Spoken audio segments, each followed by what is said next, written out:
পাওয়ার প্লেতেই 10 ছক্কা, মোট 17 বাউন্ডারি, দুইটাই আলাদা আলাদা বিশ্ব রেকর্ড। অর্থাৎ স্বীকৃত ক্রিকেটে এমন আর হয়নি কখনো।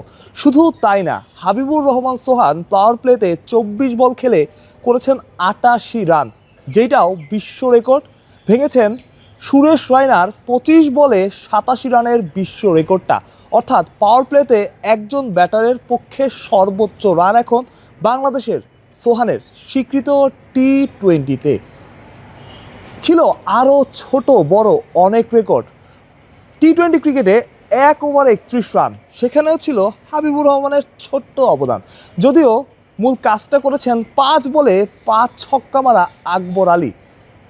টি-20 ক্রিকেটে বাংলাদেশের পক্ষে কোনো নির্দিষ্ট ওভারে এর চাইতে বেশি করতে পারেননি কোনো ব্যাটার। দ্বিতীয় সর্বোচ্চ 2 বার হয়েছে 30 রান, তার একবার বিপিএলে নুরুল হাসান সোহানের ব্যাট থেকে।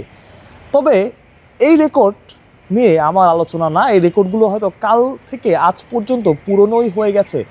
আমার আলোচনা বিপিএলে এই রেকর্ড বয়কে কে দলে ফেরাবে, কার সম্ভাবনা বেশি, সেটা নিয়ে আলোচনা করব।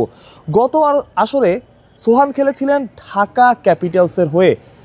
একটা দলে 7-8 জন ওপেনার ছিলেন। খুব স্বাভাবিকভাবেই ঢাকায় পর্যাপ্ত সুযোগ পাননি হাবিবুর রহমান সোহান। তবে 35 বলে সেঞ্চুরির এই ইনিংসটা দেখে বাংলাদেশের পক্ষে টি-20তে দ্রুততম বাংলাদেশি কোনো ক্রিকেটারের দ্রুততম এই ইনিংসটা দেখে শাকিব খানের ঢাকা কি হাবিবুর রহমান সোহানকে রেখে দেবে?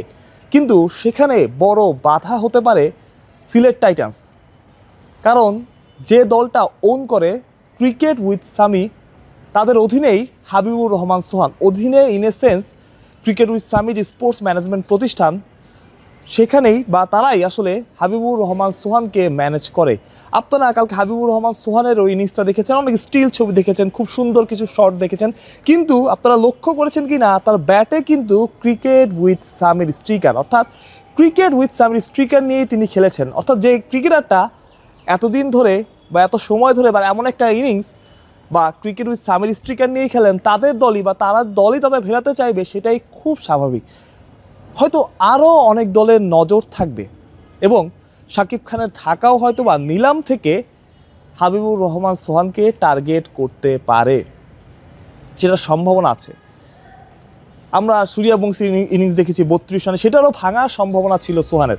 সেই ইনিংসটাকে টপকে হয়তো সোহান যেতে পারেনি। তবে নজর কাড়ার যেটা বিপিএলের আগে, আমরা আইপিএলের আগে এমন অনেক কিছু দেখি যে আইপিএলের সময় আইপিএলের নিলাম যখন হয় তার আগে যে ভালো খেলে, ভালো একটা ইনিংস খেলে বা ইন্ডিয়ার বিপক্ষে ভালো খেলে অন্য কোনো দেশের প্লেয়ার, তারা ভালো দাম পান বা আইপিএলের দল পান।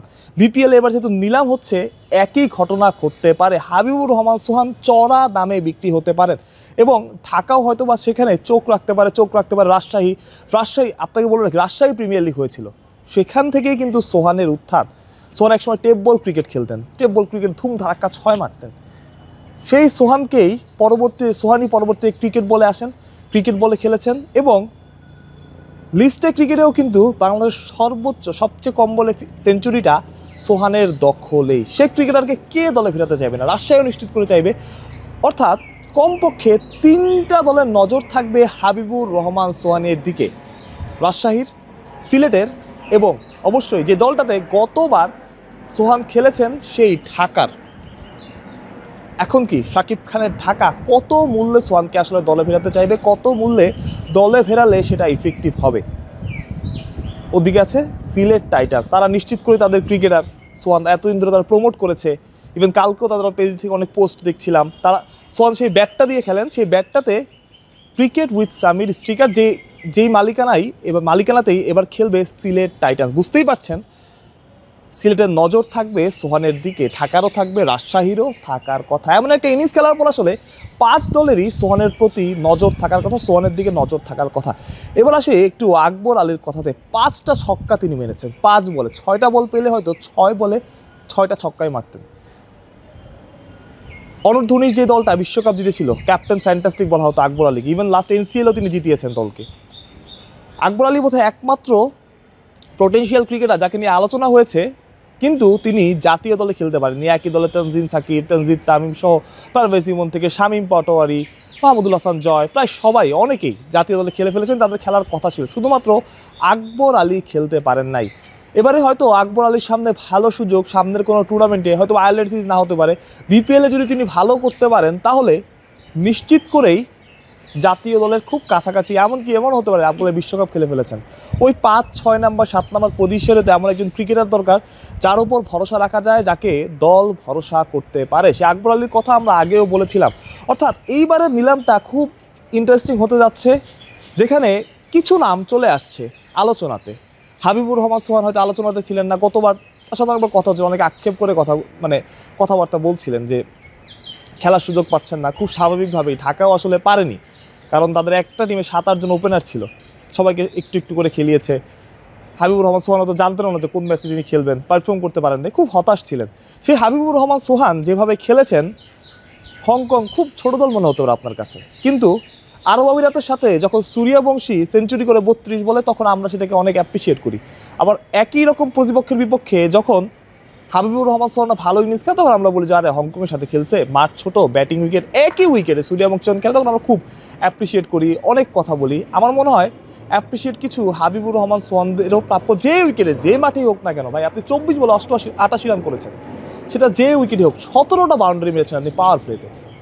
ভাবা যায় 10টা ছক্কা, 7টা 4, আপনি অ্যাপ্রিসিয়েট করতেই হবে। এবং আমার বিশ্বাস ভালো একটা দামে দল পাওয়া না, শুধু যদি ভালো দামে আকবর সোহানদের দলে না ভেড়ে কোনো দল, সেটাই আসলে তাদের প্রতি ইনজাস্টিস হবে বলে আমি মনে করি। তারা ভালো একটা দাম ডিজার্ভ করেন। এবং বিপিএল নিলাম তাহলে পেছাচ্ছে 17 থেকে 19 থেকে, আমরা শুনি 19 থেকে পরবর্তী আরও পেছাচ্ছে, এবং আরও নাকি পেছাতে পারে, আমি যদি ভুল না করি। সুতরাং যতই পেছাক, ভালো একটা নিলাম হোক, এবং ভালো নিলাম প্রাপ্য ক্রিকেটাররা তার দামটা পাক, সোহানরা পাক, এবং সোহান ভালো একটা দল পাক, যে দলে আসলে তিনি খেলতে পারবেন। এতগুলো বিশ্ব রেকর্ড, পাওয়ার প্লেতে সর্বোচ্চ রান, ইন্ডিভিজুয়াল ব্যাট, সর্বোচ্চ বাউন্ডারি, সর্বোচ্চ ছক্কা, এক ওভারে বাংলাদেশি কোনো ক্রিকেটারের মানে বাংলাদেশি কোনো ম্যাচে স্বীকৃত ক্রিকেটে 2 জন ক্রিকেটার মিলে 31 রান করেছেন, যেটা সর্বোচ্চ।